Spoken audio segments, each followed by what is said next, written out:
සත්තමෝ පරිච්ඡේදෝ සත්වෙනි පරිච්ඡේදය විජයාභිෂේකෝ විජය රජුරුවන්ගේ අභිෂේකය සබ්බ ලෝක හිතං කତ୍වා පත්වා සම්තිකරං පදං පරිනිබ්බාන මංචම්මේ නිපන්නෝ ලෝකනායකෝ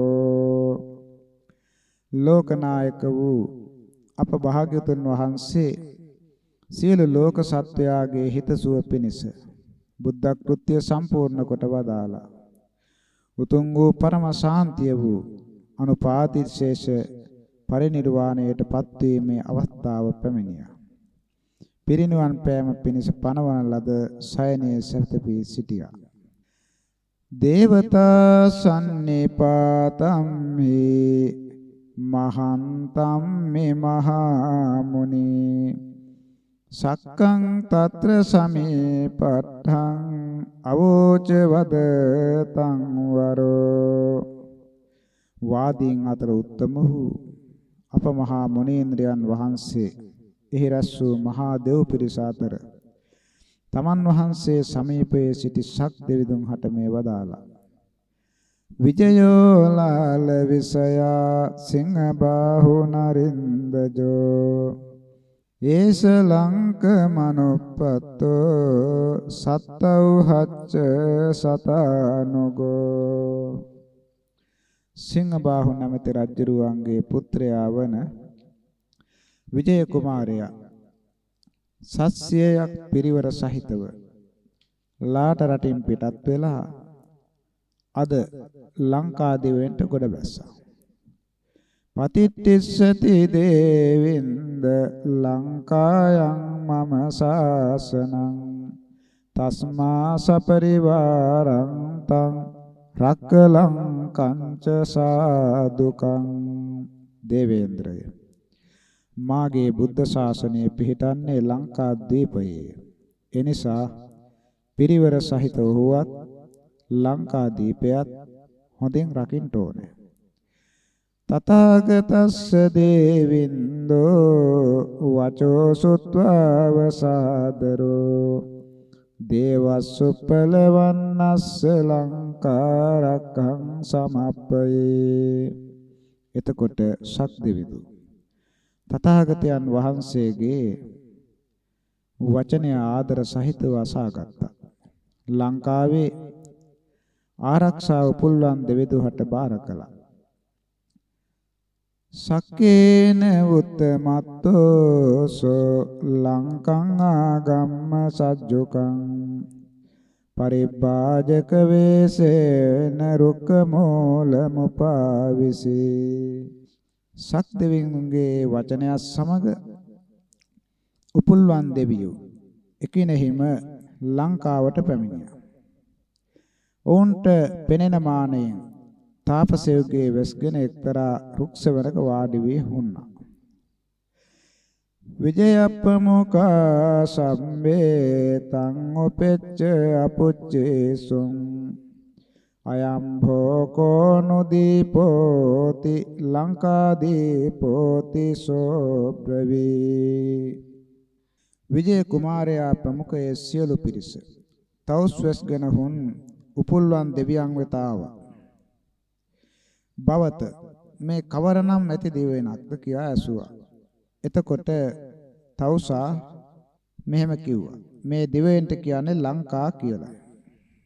නසන්ති මනුජායත නච හෙස්සති වෝ භයං ඉති වත්වා තුණ්ඩිකාය තේ ජලේන නසින්චිය.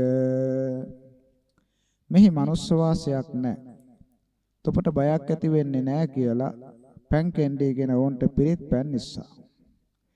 සුත්තං චතේ සංහත්තේසු ලග්ගේत्वा නබසාගමා දස්සේ සිසෝ නිරූපේන පරිවාරික යක්ඛිනේ. ඔවුන්ගේ අත්වල පිරිත් නූරුත් බැඳා අහසින් පිටත්ව ගියා. එතකොට කුවේණියගේ දාසියක වන සීසපාති නැමැති යකින්න පැටවුන් වැදු බැල්ලියකගේ වැස්ගෙන වුන් ඉදිරියේ පෙනී සිටියා. ඒකෝ තං වාරියන්තෝපි රාජපුත්තේන අන්වගා ගාමම්මි විජ්ජමානම් මේ භවන්ති සුනකායිති. එතන හිටපු අය ඒ බැල්ලිය පසුපසින් යන්ට සූදානම් වෙද්දී විජේරාජ පුත්‍රයා විසින් ඔහුව වැළැක්වුවා. නමුත් ගමක් තිබුණොත් නෑ බල්ලන් ඉන්නේ කියලා ඔහු ඒ බැල්ලියගේ පසුපසින් ගියා. තස්සච සාමිනේ තත්ත කුවේනි නාමයක්ඛිනේ නසේති රුක්ඛ මූලම් මේ කන්තං තිතාපසේවිය. ඇගේ ස්වාමි දියණිය කුවේනි නැමැති යකින්නකි. කුවේනිය කපු කටින තාපසියගේ වෙස්ගෙන රුක්ෂ වෙනක වාඩි වී වුණා. දිස්වානසෝ පොක්කරණෙන් නිසින්නම් තංච තාපසෙන් තත්ත නහත්වා පිවිත්වා ච ආදාය ච මුලාලියෝ. බැල්ලිය පසුපසෙන් ගිය පුරුෂයාට පොකුණක් දකින්නට ලැබුණා. ඒ වගේම ගසක් යට වාඩි වී සිටින තාපසියකුත් දකින්නට ලැබුණා. ඉතින් ඔහු පොකුණෙන් වතුර නාලා පැනුත් බිව්වා. නෙළුම් අලත් ගලවගත්. වාරින්ච පොක්කරේ හේව උට්ටාසිසා තමබ්‍රවේ බක්කෝසි මම තිට්ඨාති අට්ඨබද්දෝ වසෝ නරෝ. නෙළුම් කොලයකට පැන් අරගෙන ගොඩට ආවා. එතකොටම තවුසිය එම්බා පුරුෂය නුඹ මට ගොදුරක් වුණා. කොහොම හිටු කියලා කිව්වා විතරයි. කණුවක ඇතකු බැඳසෙන් යාගත නැහැකුවා.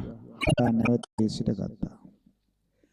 පරිත්තර සුත්ත තේජේන බක්කිතුං සාන සක්කුනේ යාචියන්තෝ පිතං සුත්තං නාදායක්ඛිනියා නරෝ.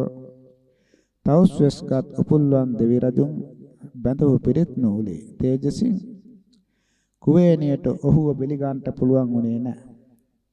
යකින්නේ පිරිත් නූල Tamanට දෙන්න කියලා ඉල්ලා සිටියා. නමුත් ඒ මිනිසාය ඈට දුන්නේ නැහැ. තංගහෙත්වා සුරුංගායන් රුදන්තං යක්ඛිනේ කිපේ එවං ඒකේකසෝ තත්ත කිපි සත්ත සතානච. යක්ඛිනී හඬා වැළපෙනේ පුරුෂයා වල්ලාගෙන උමගක හැංගුවා. මේ විදියට එක් එක්කෙනා බැගින් එතනට 700 දෙනාවම උමගෙහි හැංගුවා. ආනයන්තේසු සබ්බේසු විජයෝ භය සංකිතෝ නද්ද පංචායුදෝ ගන්්වා දිස්වා පොක්කරණං සුභං. ගිය කවුරුවත් ආපසු ආවේ නැති නිසා ඔවුන්ට අනතුරක්වත් වුණාද කියලා විජය කුමාරයා තුළ බය සකසංකා ඇති වුණා. ඔහු පංචායුධයෙන් සන්නද්ධ වුණා. අනිත් අයගේ පෙදෙසටම යද්දී අලංකාර පොකුණු දකින්නට ලැබුණා. අපස්සං උත්තින්න පදං පස්සං තංචේව තාපසින් හිමාය කලු භජ්ජාමේ ගහිතානෝ නෙතේ චින්තිය. පොකුණ ළඟට ගොස් බලද්දී පොකුණෙන් ගොඩට පාද සටහන් තියනවා දැක්කා. ඒ අසල වාඩි වී ඉන්න තාපසීවත් දැක්කා. මාගේ සේවකයන් මේ තනත්ති විසින් අල්ලා ගත්තාවත්දැයි සිතුවා. කින්න පස්සසේ බච්චේ මේ භෝති ත්වං ඉතිආහතං කිං රාජපුත්ත බච්චේ පිවනහයති ආසා භවති. කිමති මගේ සේවකයන්ව දැක්කේ නැද්ද කියලා ඇහුවා. රාජපුත්‍රය සේවකයන්ගෙන් ඇති ඵලය කිම? මේ පොකුණට බැස පෑන් වැළඳුව මැනව. ස්නානය කළව මැනව කියා යකින්නේ පිළිතුරු දුන්නා. යකිනීතාව ජානාති මම ජාතින්ති නිච්චිතෝ සීගං සනාමං සාවෙත්වා දනුං සන්දායුපගතෝ. එතකොට විජය කුමාරයා රාජපුත්‍රයෙක් යාමා ඇමතීමෙන් මේ යකින්නිය නිසකවම මාගේ ජාතිය දන්නවා යයි නිශ්චය කළා.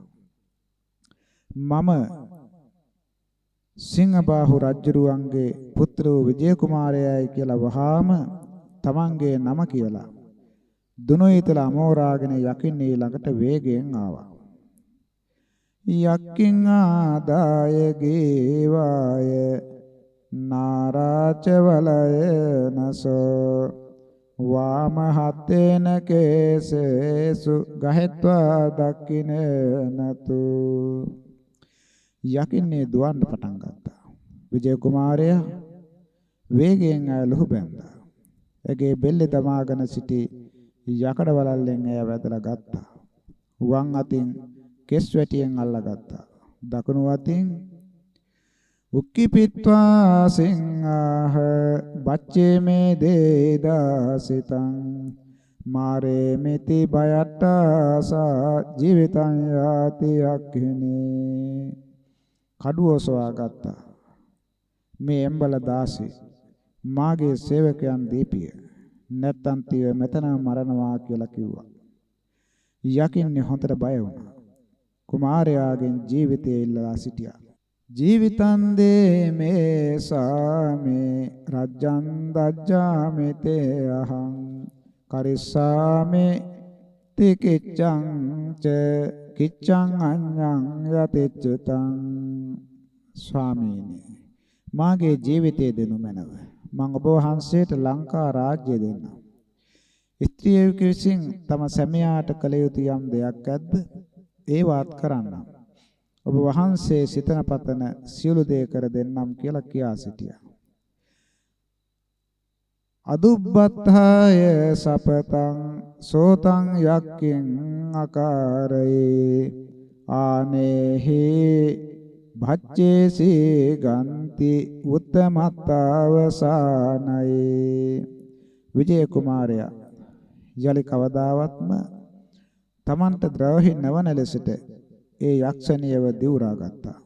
දැන් වහාම මාගේ සේවකයන් අරගෙන වරයි කීසනින්ම ඒ සේවකයන්ව රැගෙන ආවා. ඉමේ ඡාතාති උත්තාසා තණ්ඩුලාදින් විනිද්දසේ බක්කිතානං වානිදානං නාවටං විවේදං බහුං. මේ පිරිස යකින්නට තමන්ට බඩගිනි ඇති බව පැවසුවා. එතකොට කලින් බෙලිගත් වෙළඳුන් සතු නැව්වල තිබූ සහල් පැණිසක්තු ආදිය පෙන්වා දුන්නා. භච්ඡාතේ සාදයත්වාන බත්තානි වන්දනානිච රාජපුත්තං භෝජයත්වා සබ්බේ චාපි අභුංජසුං. සේවකයෝ බත්හා සූප ව්‍යංජනාදිය පිළියෙල කළා. රාජපුත්‍රයාම අනුභව කෙරෙව්වා. සියලු දෙනාත් අනුභව කළා. දාපිතං විජයේ නග්ගං යක්කී පුඤ්ජීය පීනිතා සෝලස වස්සිකං රූපං මාපයත්වා මනෝහරං. විජය කුමාරයාගේ භෝජනයේ අග්‍රභාගයේ යකිනීට දුන්නා. ඒ අනුභව කළ ඒ රසයෙන් පිනා ගියා. සිත්බඳ ගන්නා හැඩරුවෙන් යුතු 16 හැවිරිදි කන්‍යාවගේ වෙස් ගත්තා. රාජපුත්ත මොපාගංචි සබ්බාභරණ භූසිතා මාපේ සිරුක්ක මූලස්මෙන් සයනංච මහරහං. සියලු ආභරණයන් සැරසිලා රාජපුත්‍රයා වෙත ගියා. ඒ රුක්සෙවණේතා වටිනා සයනයක් මැව්වා. සානියා සුපරික්කිතං විතාන සමලංකතං තන්දස්වා රාජ තනයෝ පෙක්කං අත්තමනාගතං. හාත්පස තිර රෙදි වලින් ආවරණය කෙරෙව්වා. උඩු වියනකින් අලංකාර කෙරෙව්වා. ඒ දැක්ක රාජපුත්‍රයා අනාගතේ තමන් ඇතුළු පිරිසට සලසාගත හැකි යහපත සලකා බලා කත්වාන තාය සංවාසං නිපජ්ජිසයන සුඛං සානෙන් පරික්කිපිත්වාන සබ්බේ බච්චා නිපජ්ජිසුං ඈ සමග අඹසමියන්සේ හැසිරුණා. යහනෙහි සැපසේ සැතපුණා. සියලු සේවකයෝ වටතිරයේ පිරිවරාගෙන නිදාගත්තා. රත්තින් තුරිය සද්දංච සුත්වා ගීත වරංච සෝ අපුච්චි සහසේ මානං කිං සද්දෝ ඉති අක්ඛිනින් එදා රාත්‍රියේ තූර්ය නාදය ඇසුණා. ගී කියමින් විනෝදවන හඬක් ඇසුණා.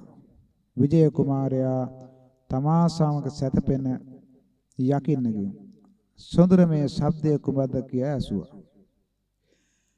රජ්ජංච සාමිනෝ දෙයං සබ්බේ යකේච ඝාතිය මනුස්ස වාස කරනා යක්කමං ඝාතයන්ති සියලු යකුන්ව මරවා මේ රාජ්‍ය මගේ මේ ස්වාමියාට දෙන්න ඕනේ. නමුත් මේ රට මනුස්ස වාසයක් කෙරෙව්වා කියලා යක්කු මාව මරා දමීවි.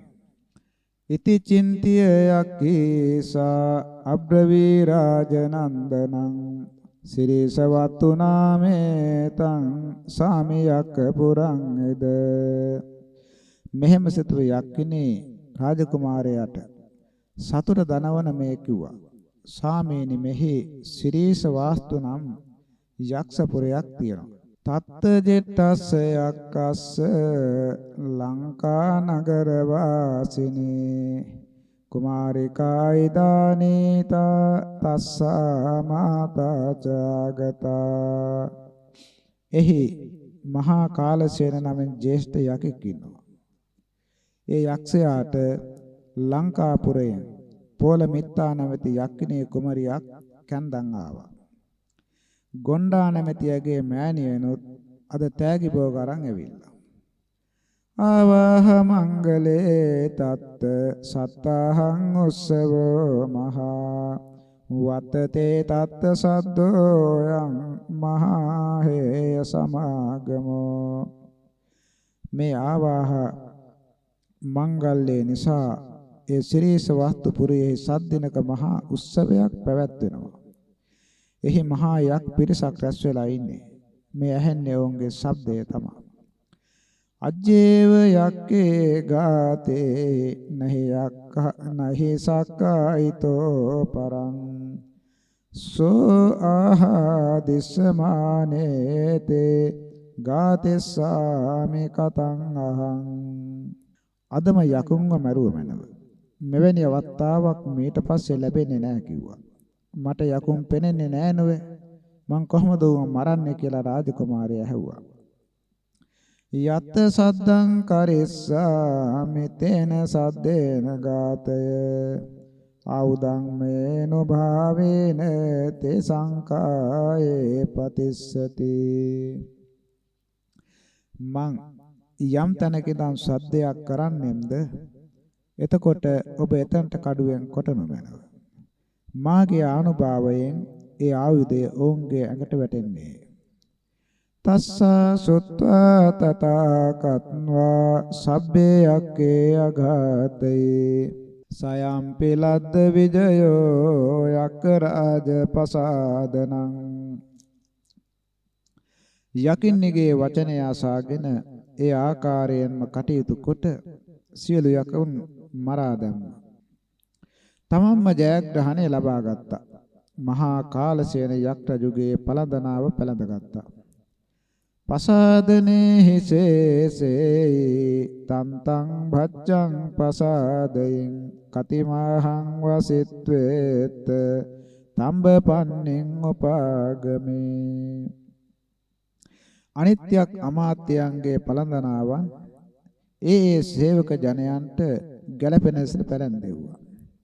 සිරීස වස්තු නැවැති යක්පුරයෙහි කීප දිනක් වාසය කොට තම්බපන්නියට පැමිණියා. මාපයිත්වා තම්බ පන්නි නගරං විජයෝ තහෙන් වසී අක්කිනියා සද්ධෙන් අමච්ච පරිවාරිතෝ. විජය කුමාරයා ඒ ප්‍රදේශයේහි තම්බපන්නි නමින් නුවරක් කෙරෙව්වා. තමන්ගේ අමාත්‍යවරුන් පිරිවරාගෙන යකිනිය සමග වාසය කළා. නාවාය භූමින් ඕතින්නා විජයප්පමුඛා තදා කිලන්තාපානිනා භූමින් ආලම්බිය නිසීදිසුං. එදා විජයප්පමුඛ පිරිස නැවෙන් ඇවිත් බිමට ගොඩ බැස්සාට පස්සේ ඔවුන්ට අධික වෙහෙස හේතුවෙන් කලන්තේ හැදුනා. අත්වලින් භූමියට බර දීලා වාඩි වුණා. තම්බ භූමි රජෝ පුට්ටෝ තම්බෝපානි යතෝ අහෝ සෝදේසෝ චේව දීපෝච තේන තන්නාමකෝ අහෝ. තම පැහැගත් බිමෙහි තිබූ දූවිල්ලෙන් ඔවුන්ගේ අතුල් තම පැහැගත්තා. ඒ නිසා ඒ ප්‍රදේශයත් ඒ දෙවියන්ත් තම්බපන්නේ යන නාමයෙන් හැඳින්වුණා. සිහ බාහු නරින්දෝසෝ සිහ මාදින්නවායිති සිහලෝ තේන සංබන්ධා ඒතේ සබ්බේ පිසිහලා. ඒ සිංහ බාහු රජුරෝ කාටවත් අල්ලා ගන්නට නොහැකි වූ සිංහයාව අල්ලාගත්තු නිසා ඔහුට සිංහලයා යන නම පට බැඳුණා. සිංහබාහු රජුගේ සම්බන්ධයේ ඇති විජය කුමාරයාට ඔහුගේ පිරිසටත් ඔවුන්ගේ දරු මේ බුනුබුරු ආදී මුළු පරම්පරාවටම අද දක්වා කියන්නේ සිංහලයෝ කියලයි. තත්ත තත්ත ච ගාමේතේ තස්සාමච්ඡා නිවේසයං අනුරාධගාමන්තන්නාමෝ කදම්බ නදියන්තිකේ. විජය කුමාරයාගේ ඇමතිවරු ජල පහසුව තිබුණු ඒ තැන්වල ගම්මාන ඉදි කරගෙන වාසය කළා. කදම්බ නදී නැමැති කොළඹ හෝ ඉවුරට යාබදව අනුරාධ ඇමතියා ඉදි කළ ගම්මානය අනුරාධගම නමින් හැඳුන්වුණා.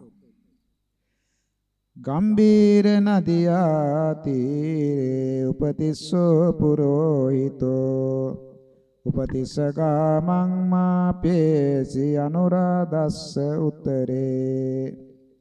අනුරාධ ගමට උතුරින් පිහිටි ගම්බීර නැමැති ගම් ඉවුරට යාබදව උපතිස්ස නැමැති පුරෝහිත බ්‍රාහ්මණයා විසින් ඉදි කළ ගම්මානය උපතිස්ස ගම නමින් හැඳුන්වුණා. අඤ්ඤේ තයෝ අමච්ඡාතේ මාපයින්සු විසුං විසුං උජ්ජේනින් උරුවේ ලංච විජිතං නගරං තතා. වෙනත් අමාත්‍යවරු 3 දෙනෙක් උජ්ජේනි උරුවේල විජිත නගරය නමින් ගම්මාන 3ක් ඉදි කරගෙන වාසය කළා. නිවාසෙත්වා ජනපදං සබ්බේ මච්ඡා සමෙච්ඡතං අවෝචුං රාජ තනයං සාමි රාජ්‍යේ විසේචය. අලුත් ජනපදවල ජනයා වාසය කරන්ට සලස්වලා ඒ සියලු ඇමතිවරු විජය කුමාරයා ළඟට රැස් වෙලා ස්වාමීනි රාජ්‍ය අභිෂේකය ලැබුණ වෙනව කියා ඉල්ලා සිටියා. ඉති වුත්තෝ රාජපුත්තෝ නයිච්චි අභිෂේචනං විනා කත්තිය කඤ්ඤාය අභිෂේකං මහේසියා. විජය රාජපුත්‍රයා රාජාභිෂේකය ලබන්න කැමති වුණේ නැහැ. ශාස්ත්‍රීය චාරිත්‍ර අනුව රාජාභිෂේකයේදී රජු සමග මෙහෙසියෙකුත් අභිෂේක ලබනවා. මෙහි ශාස්ත්‍රීය රාජාභිෂේක කන්‍යාවක් නැතිව ඒ කරවන්නට පුළුවන්කමක් නැති නිසායි අකමැති වුණේ. අතාමච්ඡා සාමිනෝ තේ අභිෂේකේ කතාදරා දුක්කරේ සුපිකිච්ඡේසු තදත්ත බීරුතාතිගා. එතකොට අමාත්‍යවරු තමන්ගේ ස්වාමියාගේ අභිෂේකයේ පිළිබඳව ආදර සහිත වුණා. දුකසේ කළ යුතුයේ කාර්යයේදී එහි යහපත සලසාගෙන තව තවත් දිවි කැපකොට උනන්දු වුණා.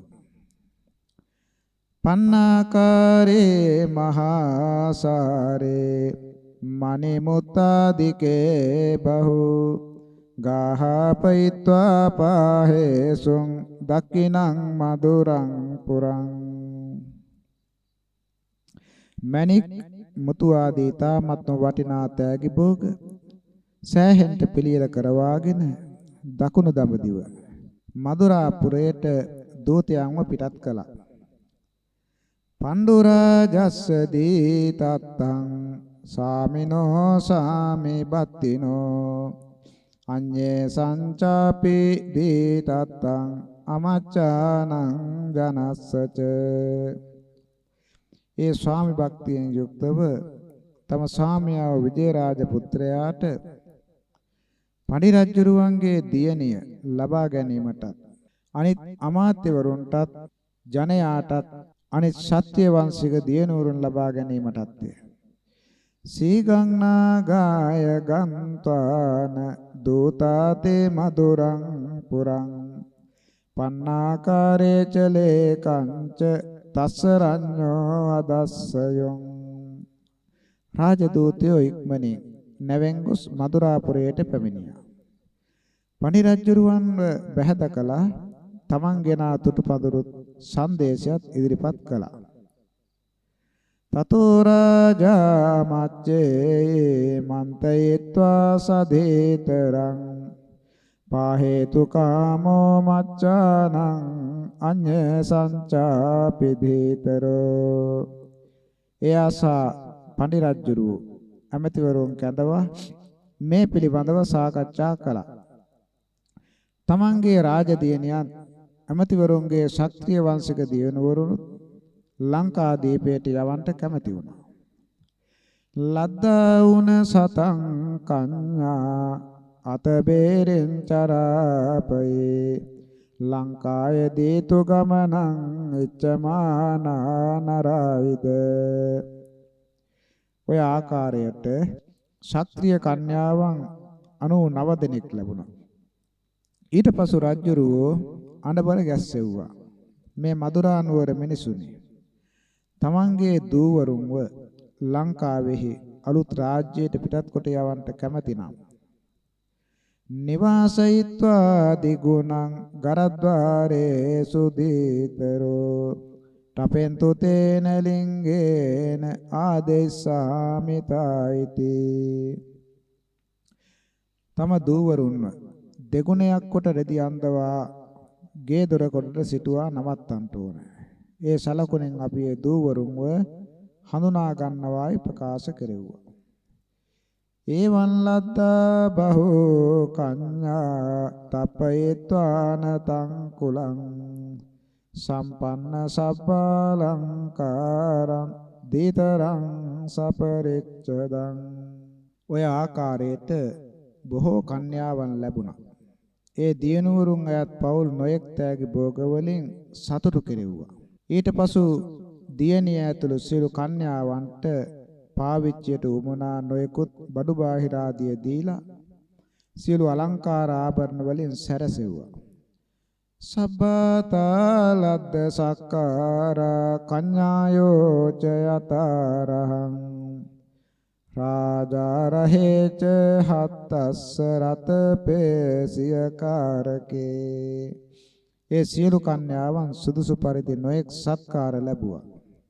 රජ කෙනෙකුට සුදුසු පරිදි ඇත්තු අශ්වයන් රත දක්ෂ රියදුරන් අට්ඨ රසන්නං සේනේනං සහසංච කුලානිසෝ ලේකං දත්වාන පේසේසි විජයස්ස ජිතාරිනෝ. 18ක් වූ ශිල්ප ශාස්ත්‍ර පරම්පරාවන්ට අයත් පවුල් දහසකුත් සංදේශකුත් දීලා සතුරන් දෙනෝ විජය කුමාරයා වෙත පිටත් කළා. සබ්බෝසෝතරිනාවාහි මහාතිත්තේ මහජනෝ තේනේව පට්ඨනන්තං ඒ මහාතිත්තන්ති උච්චති. රාජානුග්‍රහය ලැබූ ඒ සියලු මහජනයා දකුණු දඹදිව මදුරා පුරාසන තුපලින් නැවුණැග්ගා. ලංකාවේ මහතොටට ගොඩ බැස්සා. ඒ නිසාම ඔවුන් ගොඩ බැස්ස තොටුපළට මහාතිත්ත හෙවත් මහතොට කියලා කියනවා. විජයස්ස සුතෝ දීතා තස්සයක්කිනියං අහෝ රාජකඤ්ඤාගමං සුත්වා විජයෝ ආයක්කිනෙන්. ඒ වෙද්දී කුමාරණී යකින්නට විජය කුමාරයා නිසා ජීවහත් නැවති පුතෙකුයි දීපෙල්ලා නැමැති දුවකුයි ලැබිලා හිටියා. මෙහෙසියක් ලෙස අභිදේශක ලබන්නට සුදුසු රාජකන්‍යාවක් පැමිණිය බව කුමාරයාට සන්ත ලැබුණා. ඔහු යකින්නට මේ කිව්වා. ගච්ඡදානිතු අංබෝති තපෙත්වා පුත්තකේ දුවේ මනුස්සා මනුස්සේ බයන්ති සදායිති. සොඳුරිය දැන් ඔබ පුතාවත් දුවවත් මෙහි තියලා පිටත් වෙන්න ඕනේ. මිනිස්සු හැමදාම අමනුෂ්‍යයන්ට බියයි. සුත්වා තං යක්ක භයතෝ බීතං තං ආහ යක්කිනෙන් මා චින්තේ සහස්සේන දාපයිස්සාමි තේ බලෙන්. විජය කුමාරයාගේ කතාව අසා යකුන්ගෙන් තමාට සිදුවිය හැකි අනතුරු ගැන කුවේණි යකින්නේ බයටපත් වුණා. එතකොට විජය කුමාරයා ඒ ගැන උතරන් සිතන්ට එපා. මන්තිට බලි දහසක් ලැබෙන්න සලස්වනවා කියලා කිව්වා. පුනප්පුනන්තං යාචිත්වා උභෝ ආදාය පුත්තකේ භීතාපිසා අගතියා ලංකාපුරමුපාගමේ. යක්කිනේ නැවත නැවතත් ඉල්ලලා දරු දෙදෙනා Taman ළඟට ගත්තා. ඈ හොඳටම බියටපත්ව සිටියත් වෙන යන්න තැනක් නැති නිසා ඈ කලින් සිටිය ලංකාපුර නැමැති යක්ෂ ජනපදයටම ගියා.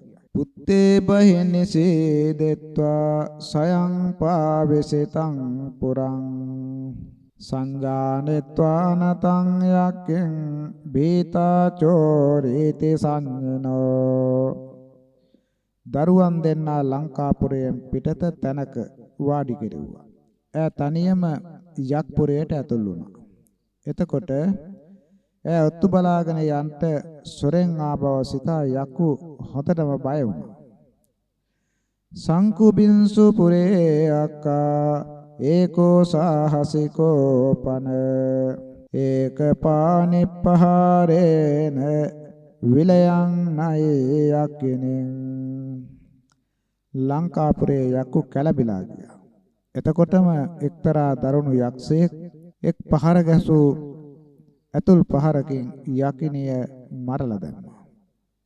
තස්සතු මාතුලෝ යක්ඛෝ නිකම්ම නගරා බහි දිස්වාතේ දාරකේ පුච්චි තුම්මේ කස්ස සුතායිති.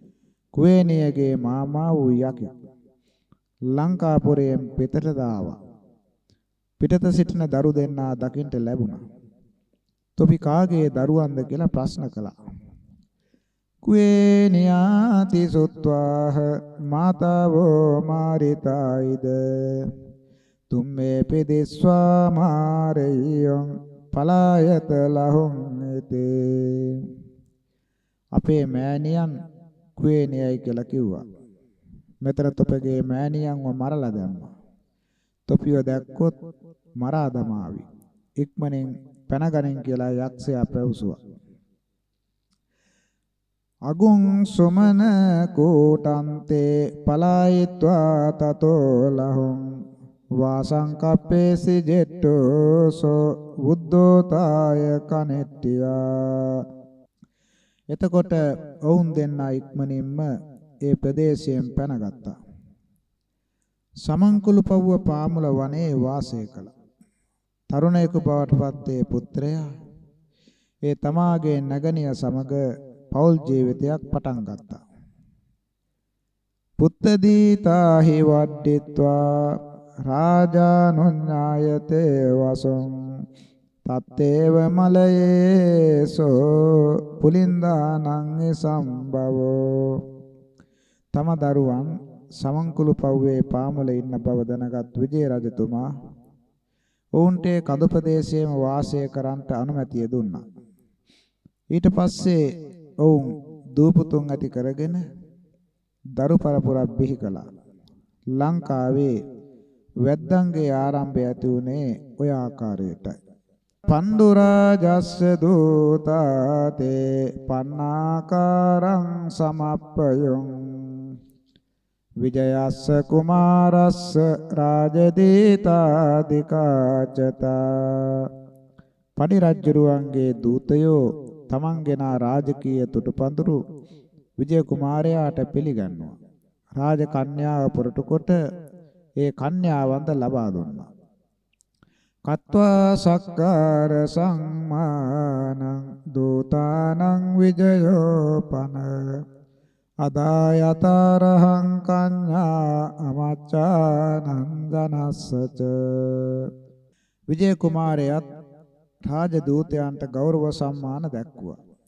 ඒ ඇමතිවරුන් හට තම තමන්ගේ වංශයට ගැලපෙන විදිහට ඒ කන්‍යාවන් බාර දුන්නා. යත විදින්ච විජයං සබ්බේ මච්ඡා සමාගතා රාජ්‍යේ සමබිසින්චින්සු කරින්සුච මහච්චනං. සියලු අමාත්‍යවරුන් රැස් වුණා.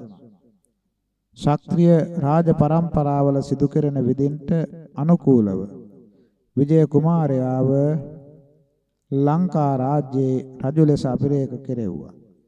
මහා සෙනකෙලියක් කළා. තතෝසෝ විජයෝ රාජා පණ්ඩුරාජස්ස දේතරං මහතා පරිහාරේන මහේසිත බිසේචේ. ඊට පසු විජය රජුරුව දකුණු දඹදිව පඬි රජුරුවන්ගේ දියණිය මහත් උත්සවාකාරයෙන් රාජ මහේසිකාව හැටියට අභිෂේක කළා. ධනානන්ද මච්ඡානං අදාසි සසුරස්සතු අනුවස්සං සංකමුත්තං සතසහස්ස ද්වයං රහං. අමාත්‍යවරුන්ට ධනය ලබා දුන්නා. සිය මාමණ්ඩිය බවට පත් වූ දකුණු දඹදිව මදුරා රජුරවන්ට අවුරුදු පතා කහවණු 2,00,000ක් අගනා හග්ගෙඩිත් මුතුත් යවුවා. හිත්වාන පුම්බා චරිතං විසමං සමේන ධම්මේන ලංකමකිලං අනුශාසමානෝ සෝතම්බ පන්නේ නගර විජයෝ නරින්දෝ රජ්ජං ආකාරේ සමා කලු අට්ඨතිංසාත. විජය රජුරෝ මේ දිවයින්ට ගොඩ බසින්ට පෙර තිබුණු දරුණු ගතිගුණත් හැරියා. ධර්මයෙන් හා සාමයෙන් යුක්තව ලංකා රාජ්‍යයට අනුශාසනා කළා. තමන්ගේ තම්බපන්නේ නගරයේ සිට 38 වර්ෂයක් රජකම් කළා. සුජන ප්‍රසාද සංවේගත්තාය කතේ මහා වංශේ විජයාභිෂේකෝ නාම සත්තමෝ පරිච්ඡේදෝ. සත්පුරුෂ ජනයන්ගේ ප්‍රසාදයත් සංවේගයත් ඇති කරනු පිණිස කරන ලද මහා වංශයේහි විජය රජුරුවන්ගේ අභිෂේකය නම් වූ 7 වෙනි පරිච්ඡේදයයි.